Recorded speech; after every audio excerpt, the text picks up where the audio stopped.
तालीम से हम महरूम हैं। हमारे बच्चे कलेक्टर, IAS, इंस्पेक्टर या प्रोफेसर या फिर आगे बढ़कर हम अगर कोई अच्छे महकमाजात पे नहीं पहुंच सकते तो किसकी देन? अरे हमने तो हर वक्त चाहा कि भारतीय जनता पार्टी को रोके और रोका भी, लेकिन क्या सिर्फ हमारी अपनी जिम्मेदारी है?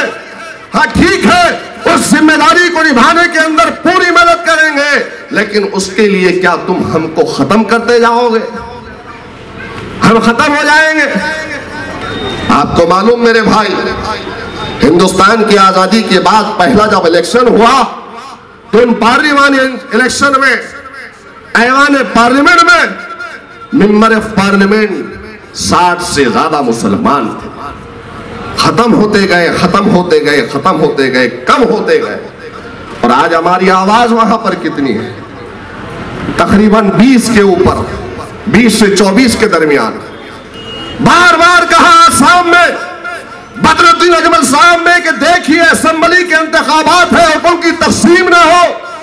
कांग्रेस से किया गुजारिश, बार बार मीटिंग की, कहा कि देखिए सोनिया जी ऐसा मत करिए, यहाँ के हमारे जो तबकात है उनका भी वोट तकसीम हो जाएगा, मुसलमान फिर से पीछे आएगा, ना तुम जीतोगे ना हम जीतेंगे, फिरका परस्त पार्टी आएगी। और फिर वैसे ही हुआ।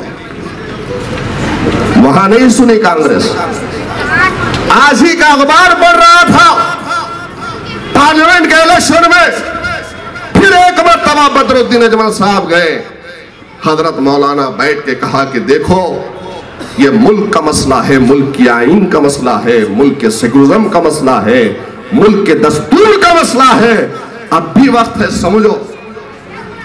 कहा कोई नहीं, कोई अलायंस नहीं होगा। और क्या किया? मौलाना बदरुद्दीन अजमल साहब के खिलाफ ही कैंडिडेट दे दिए, मतलब उनकी भी आवाज ना जाए। ये ऐसी कांग्रेस पार्टी है।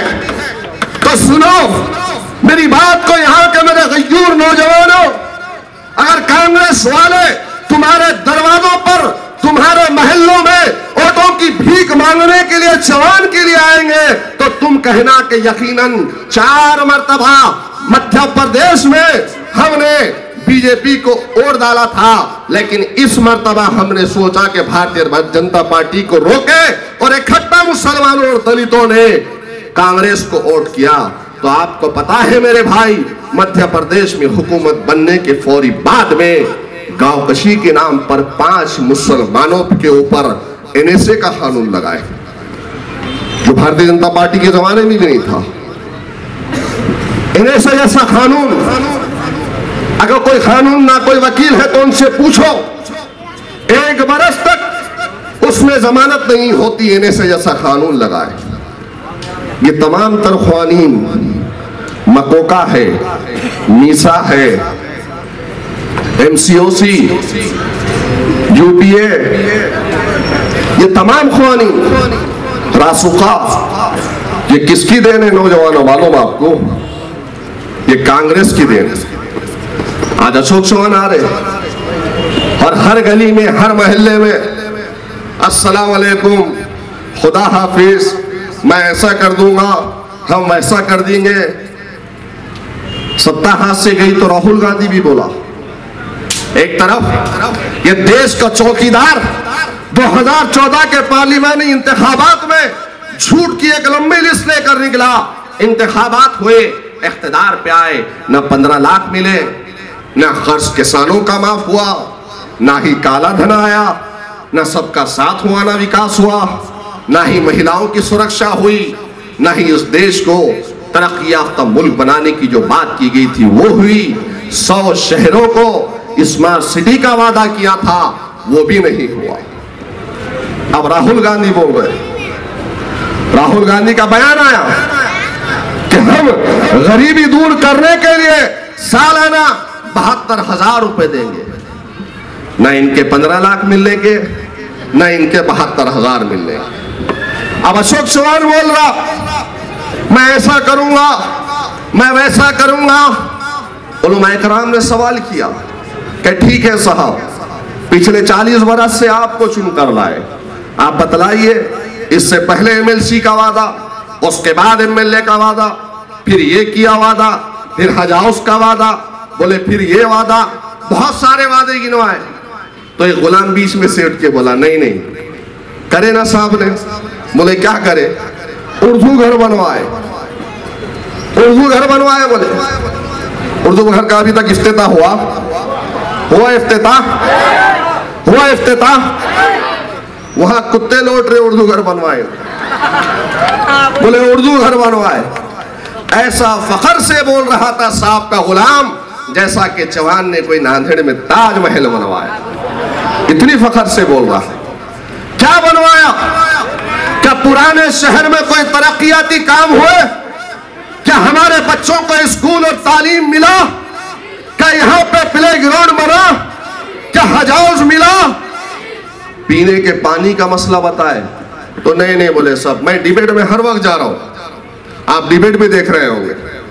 जब भी डिबेट में जा रहा हूं कांग्रेस के गुलाम आ जा रहे, कभी डीपी सावंत आ रहा, कभी ये आ रहा, कभी वो आ रहा, सब आ रहे।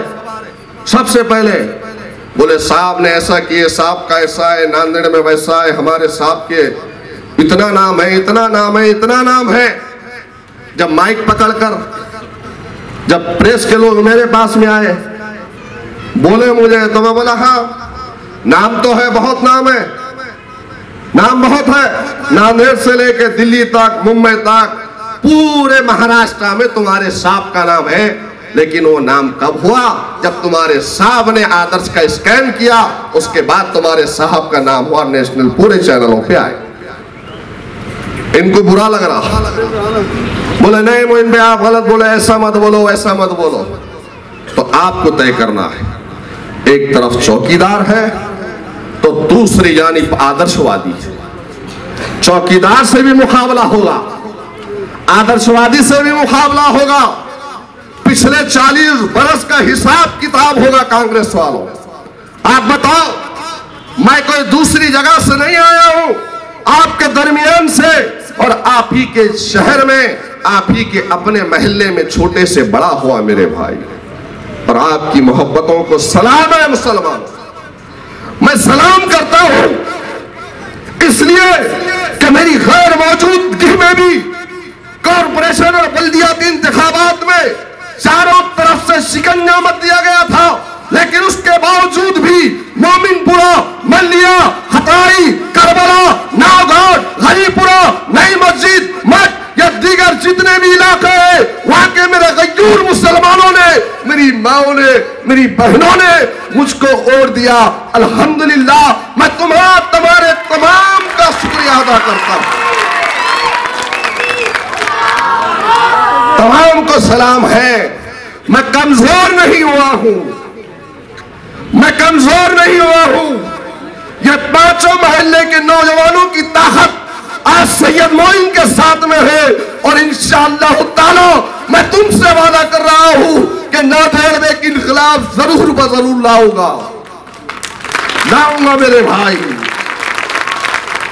अरे हमको बदनाम करने के लिए बहुत सारी साजिशें रची गई। बोले कॉरपोरेशन में ऐसा हुआ था, वैसा हुआ, सेटिंग हुई, जेल को गए। अरे मैं जब सियासत में नहीं था तब भी जालिमों के खिलाफ लड़ता था। आज हूं तो जालिमों के खिलाफ लड़ूंगा, मजलूमों के साथ में रहूंगा। और सुन लो जालिमों, जब कभी भी यहाँ के गरीबों को, मजलूमों को तुम सताओगे, रिक्शे वालों को सताओगे, तो उनके बराबर अगर कोई ठहरा हुआ तुम्हें नजर आएगा तो सीना तान के वो सैयद मोइन नजर आएगा। मत घबराओ मेरे भाई, मत घबराओ। अरे डरना है तो सिर्फ अल्लाह रब्बुल इज्जत से डरना है, किसी से नहीं डरना है। हाँ वो अलग बात है, आपकी कोशिश थी, आपकी मेहनत थी, आपकी दुआएं थी, सब कुछ था। लेकिन मखसूम में अगर हार थी तो हार कर खामोश नहीं बैठा, फिर आपके दरमियान में आया। अब पैप चोरों की अगर किस्मत में जीत थी तो मैं क्या,